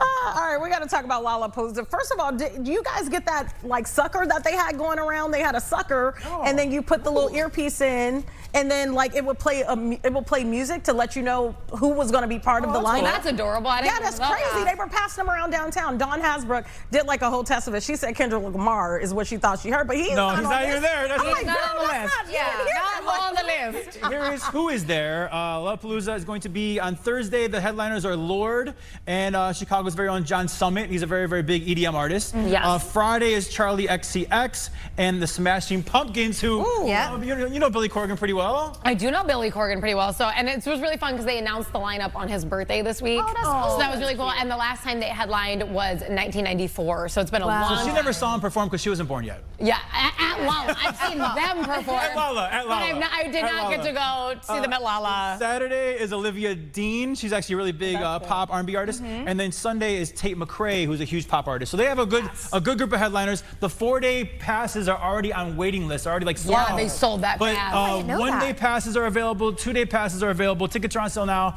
1-day passes are $185. 2-day passes are $370 for just GA. And I honestly think some of the GA are gone. Like you may have to do GA plus for some of the days. They're selling aggressively fast. One of the fastest that I've ever seen. Because again, they announced this lineup Tuesday, I want to say. And then I want to say yesterday's when they did the day breakdown and passes on sale. So this is crazy. It's going to be July 30th through August 2nd. I'm not even going to be here. Where are you going to be? My birthday is that week, so I'm not going to be here, but we'll talk about it on the show. We'll be back, I promise. Yeah. Yes, I promise we'll be back. Man. One of the best things, though, if you can't get a ticket, is going to someone's place that's like and looking down. That's a good vibe. That is a really good vibe. vibe. The crowd, because sometimes you don't want to be in there. Also, the weather is so crazy sometimes. Yeah. But people don't realize you can actually stream it too. Like I think like can you? certain streaming devices do like a stream, and you could like live be in your house and watch all all of it. That's cool, and then you get a front row spot. Absolutely. I want to do lipstick or Lala real quick. We got time. Yes. Okay, let's do it. We got like 30 seconds. This game right here is called Lipstick or Lala. Ultimately, we played this last year. Yeah, we did, but now it's new bands. New bands. New bands. Yeah. Baby. All right, we'll go. So is it a band or a lipstick? Okay. Yeah. Pearly Drops. Lipstick. Band. Yeah, you know what? That would make more sense, actually. Okay. Ella Red. I'm gonna go person, a singer, a performer. I'm gonna go lipstick. It is a band. What? All right. I know. Men Love Mystery. That's a band. Lipstick. Oh, we're both wrong. We're both wrong. The one time I go with you. Jet Set. I think that's a lipstick. I think that's a lipstick. It is. That's a lipstick. Yeah. MPH. That better be a band. Band. Good job. Okay. Night Mint. Band. Lipstick. What is that, like a green? Green? Ugh. Like a dark? Probably, yeah, right. What is that? Really Me. It's really me. I'm gonna go with. I'm gonna go lipstick. I'm gonna go band. Lipstick. Oh, okay. Really me. That's good. Okay. Easy Honey. Easy. I think it's lipstick. It's a band. It's a band. You're just doing Alma singing. You can't. I'm gonna split the difference. It's a band. Like that could be like a nude color. All right. It could be. How about Ink? Band. Good job. I thought that was Okay. Good job. Okay. How about Poe? Poe. Spell it. P-O-E. I think it's a band. You're like Origin. That's a band. That's a band. It's a lipstick. Poe? Who is that by? I wouldn't want to wear nothing that says Poe. Poe. That might be like a pink. All right. pink And color? our final one we have is New Constellations. Oh, that's a band. Band. Good job. Yeah, good job. Hey guys, This was fun. So much fun with you guys. What? But I gotta mentally prepare next time when you guys are gonna come in and quiz me, okay? Yeah. Lots of games. Somehow. We come with the games. I like It's more games. fun when you're surprised. That's true. Yeah, but you then don't it need makes to me be hot too. ready. Hi. Okay. No, no. We'll be right back. Thank you for coming on. We'll be right back. Stay with us.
That's giving retired Illinois police officers and veterans an unexpected new mission. And to join us to explain a little bit more is Ari Raptis, CEO of Talaria Transportation. Good morning to you. Good morning, good morning. Okay, can you explain this to us? Because we know that you are kind of doing the transportation service and doing it with a little bit of a twist. Just a small little twist. So we started Talaria National Secure Transport about 8 years ago. And we're a nationwide provider specializing in the cannabis sector. So we provide cannabis distribution in a number of states where we warehouse product from cultivators and deliver to dispensaries. National Secure Transport, which recently just opened up in Illinois, right in Joliet, is our cash in transit company, which we rival Brinks in the armored car business, where we handle cash in transit, cash movement on behalf of financial institutions to get that money to the Federal Reserve, into the banking system. And we've been working in Illinois now for about a month and a half. Our goal is to hire retired law enforcement outside the Joliet area. And we're excited to be a part of the greater Chicago area. Now, we are running out of time, but I want to make sure that we stress that this is opportunity that's available for some of these retired officers, maybe some even veterans out there. How can they apply for some of these positions? Right on nationalsecuretransport.com. We're actively hiring in the greater Joliet area. So they can come online and apply for the job right on our website. You know, why is like former law enforcement, why are they such a good fit for, for a position like this? Well, they've worked 25 years on the law enforcement. They worked 25 years in a regimented and compliant job where they fit the mold perfectly. I love that. Well, Ari Raptis, I'm sorry that we've run out of time, but I'm happy to know that there's opportunity out there for some of these retired people that really, if you think about it, they've put their lives on the line, for people. So I'm sure they'd be a great fit for the positions that you have available. Have a great weekend. Thank you so much for coming on. And I'm sure we'll have you back. Maybe we'll have you back with one of those people that you've hired to talk about, the work that you're doing. So thank you so much. or we could have you guys at one of our secure vaults right outside of Joliet, so we can show you the actual machines running. Consider it done. Next week, I'll be there. It's my kind of story. Thank you so much. Hey, and thank everyone so much that's joined us today. I think we had a really fun show. We had all the fun. We ended with something more serious, but opportunity. You know what? You totally have a Friday feeling right now, Tia. Girl, when it's Friday, I'm a different person. You know what? I don't need another cup of coffee to get on Tia Ewing's level right now, her Friday level. I don't even know how I'm going to get through the rest of this day because You're that ready. Out of here. You are so ready that you are a day ahead even for your concert. I have the outfit downstairs. I'll show it. That is so in my funny, car. Tia. I'll show it to you. I cannot. You'll get why I'm saying what I'm saying. I need some live video. I need to see it actually. I need some video sent to me. I need some text messages, some photos, and I won't give up that identity. All right. I won't give it up. What did they used to call them with Victoria's Secrets? The angels? Is that what the name was? Yeah. The secret angels or something? I don't know. Yeah, it's an angel. Okay. Consider it like an angel. An angel. That's kind of how that you are an angel. I yes, am. Thank you for joining us on this Friday. Hopefully at 7:03 tonight you can see Chicago Henge. Yes. We did not see it this morning. It was too cloudy. Too cloudy, but hopefully people will see it tonight. We appreciate you every single time that you tune into Chicago Now and all of the programming because we got a lot on Fox Chicago. We appreciate your support. Have a great weekend. Have a safe weekend. Love, light, and all those things. We'll see you next week. That was sweet.